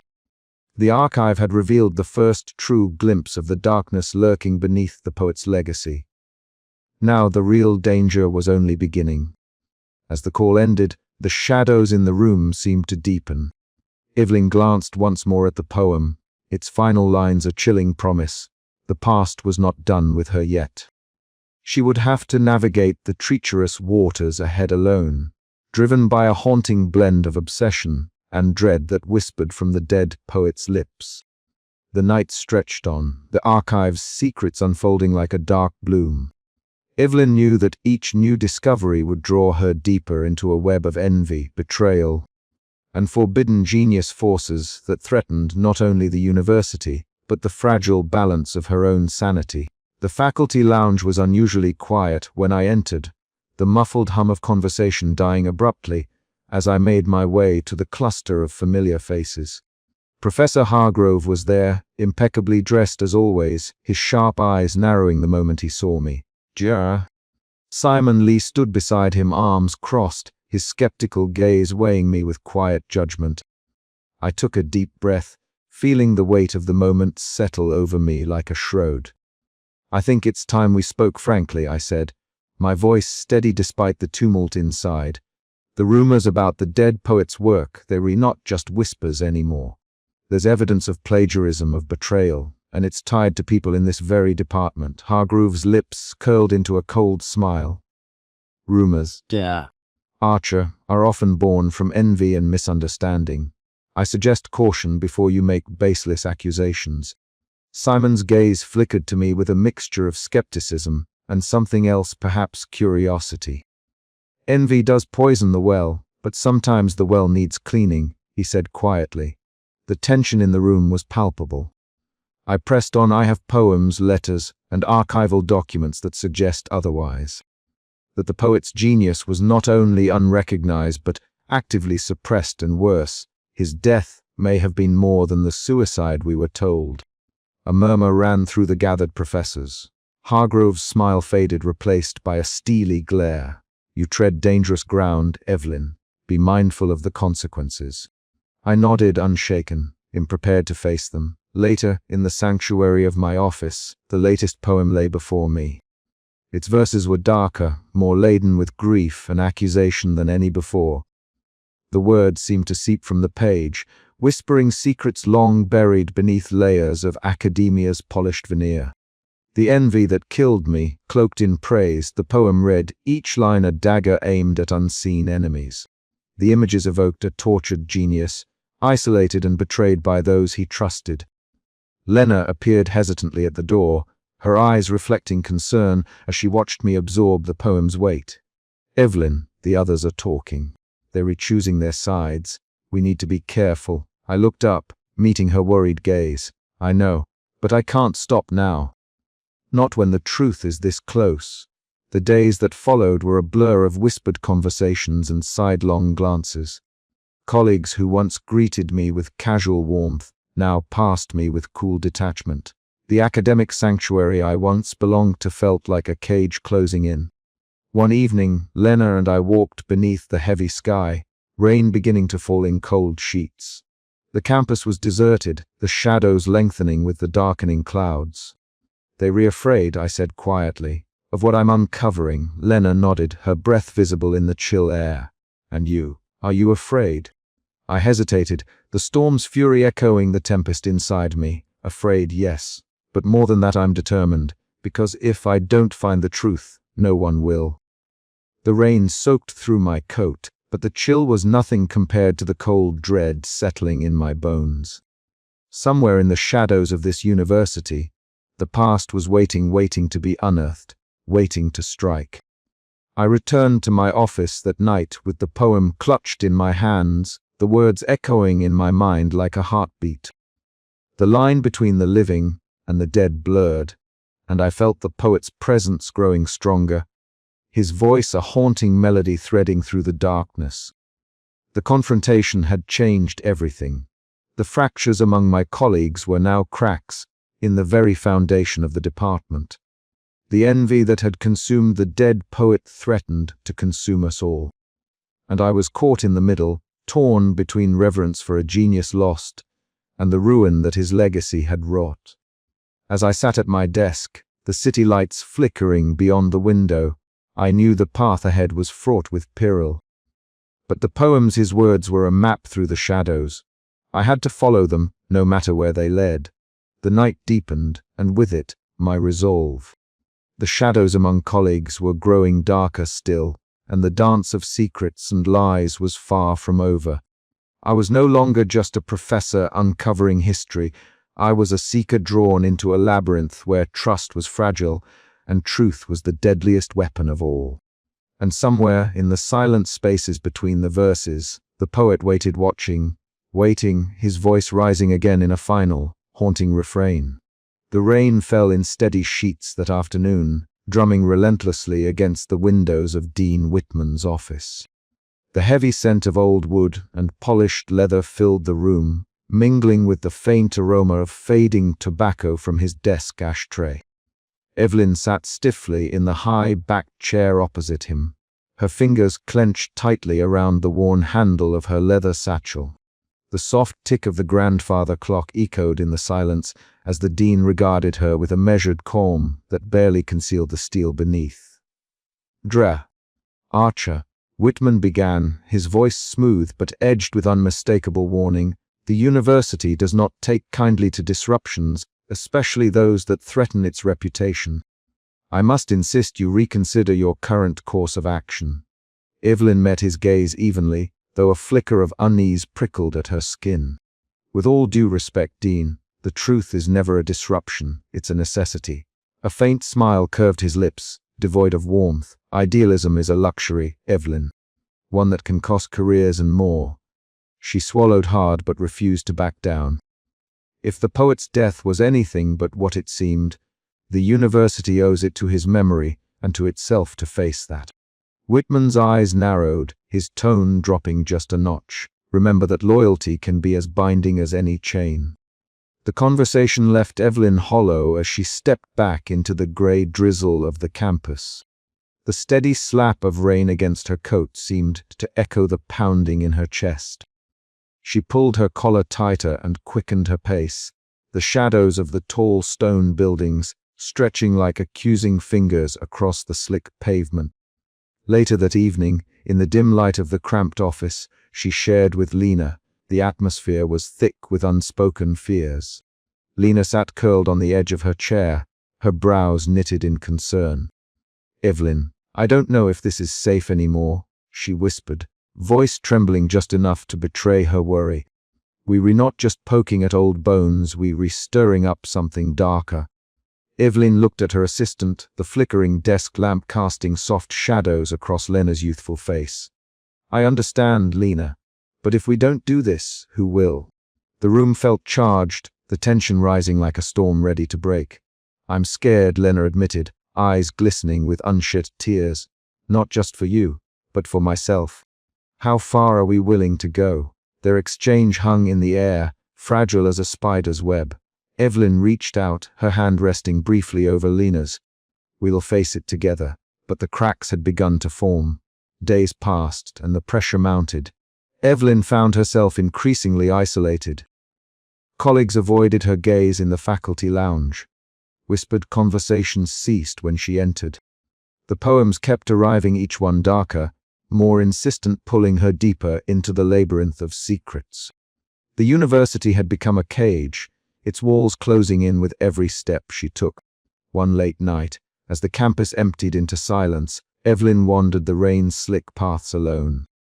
The cold bit through her coat, and the mist clung to the lamps, blurring the edges of reality.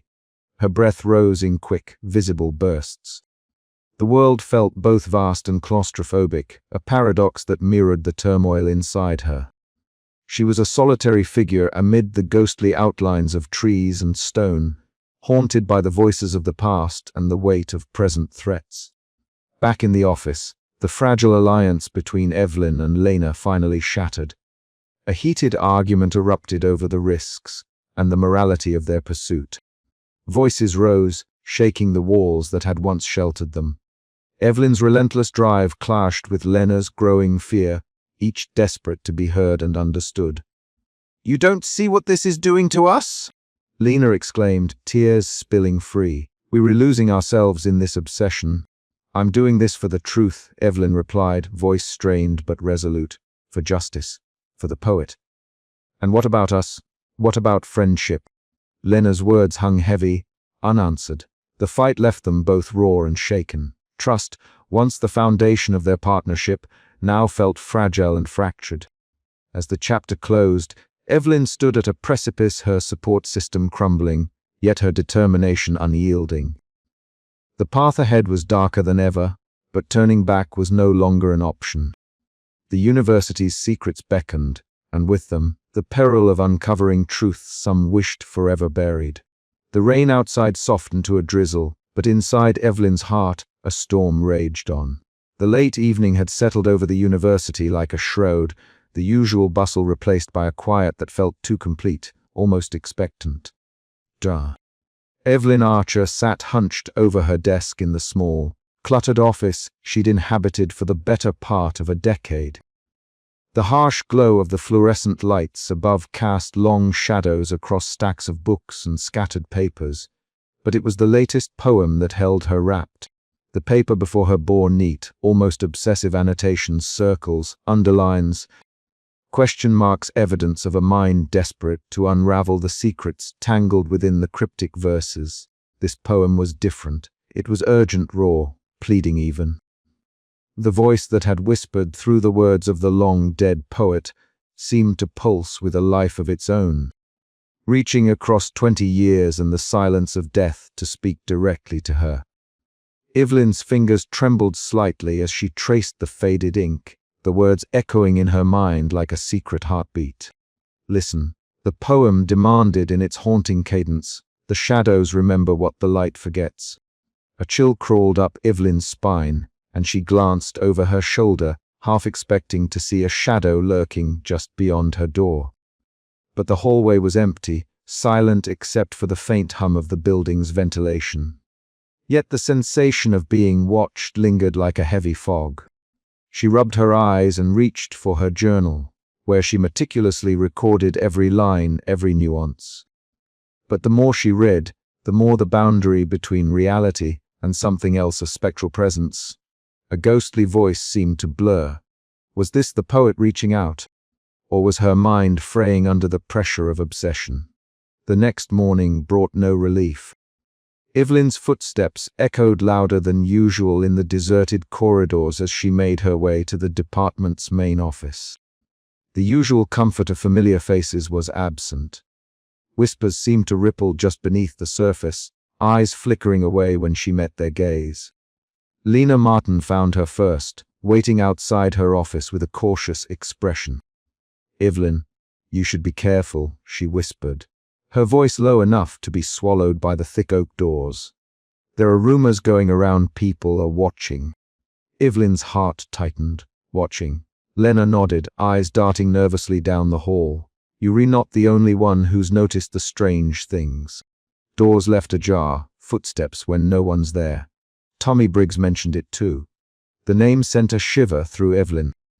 Tommy Briggs, the campus security officer, was a man not easily rattled. Later that day, as Evelyn left the library, a presence materialized beside her in the dim hallway. It was Tommy, his usual stoic demeanor replaced by a guarded tension. "Professor Archer," he said quietly, "you need to watch your back. There's been unusual activity near your office. Someone's been trying to get in after hours." Evelyn's breath caught. "Do you think it's connected to the poems?" He shrugged. "I don't know what's going on, but I'm watching out for you." That night, the poems arrived again, slipped beneath her door like a spectral message. The verses were darker, more insistent. They spoke of betrayal, of secrets buried beneath polished floors and silent walls. Evelyn's pulse raced as she read, the words echoing in the hollow spaces of her mind. She sat back, the room spinning slightly. The poet's voice was no longer just ink on paper. It was a presence, an entity that filled the shadows and whispered through the rustle of the leaves outside her window. The university itself seemed alive with secrets, and Evelyn was caught in the center of a storm she could neither see nor fully understand. Her isolation deepened. Colleagues avoided her gaze, wary of association. Yet Lena remained a steadfast presence, grounding her amid the swirling chaos. "You're not alone," Lena reminded her one evening, handing her a cup of coffee. "Whatever this is, we face it together." But even with allies close, Evelyn's paranoia grew. Every creak of the old building was a threat, every glance a potential enemy. The poet's voice was growing louder, more demanding, and she was powerless to resist its call. Was this the price of seeking the truth? To be haunted not just by ghosts of the past, but by the shadows within her own mind. Evelyn's story was unfolding in whispers and shadows, a fragile thread pulled taut between reality and the spectral. The poet's voice was no longer just a mystery, it was a presence that would not be silenced. And somewhere in the dark, eyes watched, waiting for her next move. The night was far from over, and Evelyn knew her journey into the haunted heart of the university was only just beginning. As she closed her journal, the soft knock at the door startled her. No one had a key except her and the custodial staff. But when she opened it, no one was there, only a single folded envelope, yellowed with age, resting on the threshold. Inside was a new poem, its words scrawled hastily, like a breathless confession: "Beware the watchers in the dark, whose eyes betray the silent mark. Truth is a blade that cuts unseen, in shadows where the lost convene." Evelyn's breath hitched. The poet's voice was growing desperate. And so was she. The hunt was no longer academic, it was survival, and the dead were speaking louder than ever. The university archives had always been a sanctuary of silence and dust, a place where secrets seemed to settle like the thick layers of forgotten paper. That afternoon, the air was heavier than usual as I pulled a loose floorboard beneath an ancient bookshelf, revealing a narrow cavity. Within it lay a brittle envelope, its wax seal cracked but still faintly visible. My heart quickened. The name on the aged parchment inside was unmistakable, a confession, a betrayal, a hidden truth.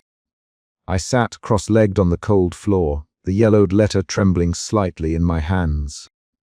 The faint scent of old paper mixed with the mustiness of the archives, anchoring me to a moment that felt both surreal and irrevocably real. The words penned decades ago by a hand I had only known through verse now spoke directly to me, implicating Professor Malcolm Hargrove in the death of the poet whose voice had resurrected to haunt my days and nights. The letter was meticulous, a veiled accusation wrapped in carefully chosen language. It hinted at envy turned lethal, a plan to silence a genius too dangerous to be allowed to shine. As I read, the image of Hargrove the cold, calculating man with the impeccable suits and the gaze that could freeze a room shifted in my mind. No longer a mere adversary in academic politics, he was a man capable of murder, and his legacy was stained with deceit. I shared the discovery with Lena in my cramped office, the space cluttered with poetry volumes and scribbled notes. Her eyes were wide, the glow of concern mingling with excitement. "This changes everything," she whispered, her fingers tracing the edges of the letter as if to confirm its reality. We debated the risks, the consequences of unearthing such a scandal, especially against a figure as powerful as Hargrove. But the truth was a siren call we could not resist. Later, I confronted Hargrove in the corridor outside the lecture hall. The fluorescent lights cast long shadows as his cold gaze met mine. His voice was calm but laced with menace. "You retreading dangerous ground, Evelyn. Some stones are better left unturned." The chill his words sent through me was not just from the threat, but from the crushing weight of knowing how deep the corruption ran. Yet I could not retreat. The poet's voice was no longer just a ghost whispering through verses. It was a challenge, a demand for justice. That night, The campus was silent, the darkness wrapping around the buildings like a shroud. I sat at my desk, the letter under the soft glow of my lamp, reading and rereading its words. The isolation was profound, but so was the resolve burning within me. I was no longer simply a scholar. I was a seeker of truth, willing to walk the razor's edge between obsession and sanity. The revelation had shifted everything. Gone was the comfort of theory. The poet's death was no accident, no tragic suicide, but a calculated murder concealed beneath decades of lies. I was standing on the precipice of a labyrinth, where every turn held new dangers, and every shadow whispered secrets that could destroy lives. Yet, I could not turn away. The poet's voice had found me, and I was bound to uncover the story beneath the surface, no matter the cost. The chapters of deception and envy that had long been buried beneath the polished walls of the university were beginning to unravel, and I was at the center of it all, caught between the haunting verses of a dead poet and the living menace of a man who would do anything to keep the past locked away. The question was no longer if I would find the truth, but whether I could survive it. As the night deepened, I heard the faintest whisper of a poem forming in my mind, a verse that was both a warning and a promise. The game had changed. The poet's voice was louder now, and so was the danger it heralded. The corridor was unnervingly silent as I stepped into the faculty lounge, the usual hum of quiet conversation conspicuously absent. I paused, the door clicking softly behind me, and immediately felt the weight of a dozen eyes, though none dared meet mine. Chairs scraped against the floor as some rose, their movements stiff and deliberate, while others simply turned their backs or shifted away, leaving a void where camaraderie once had been. "Evelyn," someone muttered from a distant corner, voice barely audible over the sudden hush. But no one approached. The air was thick with something unspoken, a palpable tension that prickled my skin. I swallowed hard and forced a smile, nodding at a few familiar faces that looked away too quickly. The warmth that had once accompanied my daily visits here had been replaced by a cold, creeping frost. Back in my office, the stack of poems sat waiting like spectral sentinels. Each one carried more urgency, more desperation, as if the poet himself was reaching out through time, pulling me deeper into his dark labyrinth. Lena slipped in quietly, her footsteps muffled on the worn carpet. "I found another in the archives," she whispered, sliding a folded sheet onto my desk. The dim light cast long shadows over her worried face, the flicker of fear dancing in her expressive eyes. "Thank you," I said, unfolding the paper with trembling hands. The verses were raw, filled with subtle accusations and veiled threats. The words seemed to pulse, alive with the haunted energy of a voice long silenced. "Are you sure you want to keep going?" Lena asked, her tone cautious but resolute. "People are talking, and not in a good way." I met her gaze, the vulnerability I tried to hide slipping through. "I have to. If I stop now, everything we've uncovered will be buried again." Days blurred into nights as the isolation deepened. Colleagues who once shared friendly nods now crossed the street to avoid me. Emails went unanswered, invitations to meetings vanished from my calendar. Even the dean's office remained conspicuously silent. There were moments when the shadows played tricks on my eyes, figures lurking just beyond the corner of my vision. The faintest echo of footsteps when the halls should have been empty. One night, as I returned late from the library, I caught the silhouette of a man standing near the stairwell. My heart hammered as I called out, but he vanished like smoke before I could reach him. Tommy Briggs, the campus security officer, stopped me once after a late session. "You need to be careful," he said gruffly, lowering his voice. "There's talk. People don't want you poking around." His warning tightened the coil of paranoia inside me, but it also steeled my resolve. Lena remained my anchor, her steady presence a balm against the creeping madness.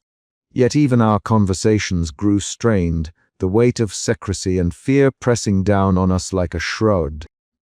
One evening, alone under the flickering desk lamp, I read the latest poem again.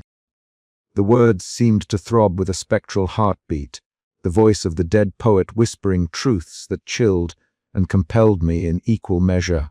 They watched, the poem warned, but you must see. I was caught in the eye of a storm, suspended between dread and fascination, driven by an obsession that threatened to consume me. But the truth was out there, tangled in shadows and envy, waiting for me to unravel it no matter the cost.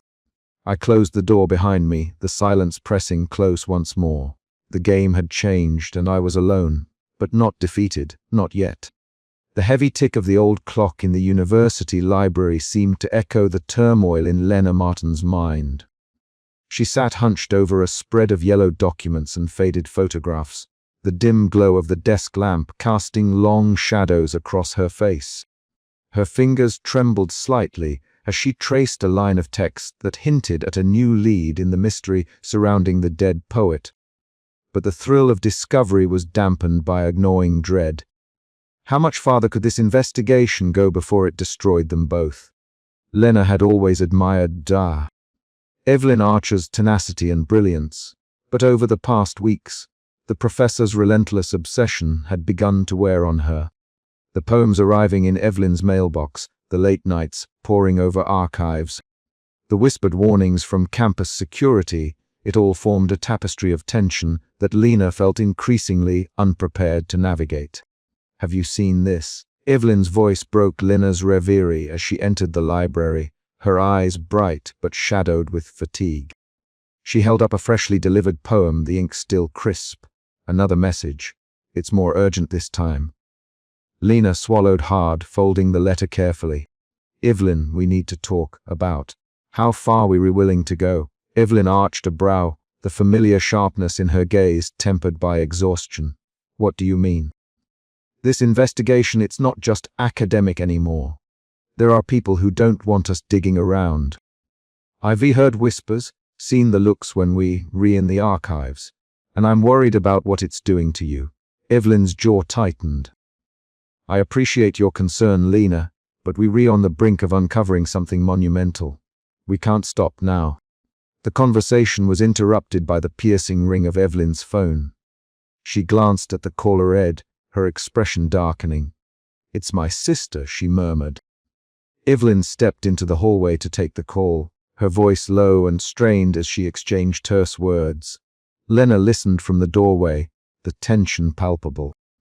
When Evelyn returned, her eyes were red-rimmed. "She's upset," Evelyn admitted. "It's been years since we spoke like that. She thinks I'm too focused on work, that I've lost sight of what really matters." Lena hesitated, then ventured, "Maybe she's right. We were all paying a price for this." Evelyn shook her head, a bitter smile flickering. "The past and present are tangled, Lena. Sometimes I wonder if this investigation is less about the poet and more about my own ghosts."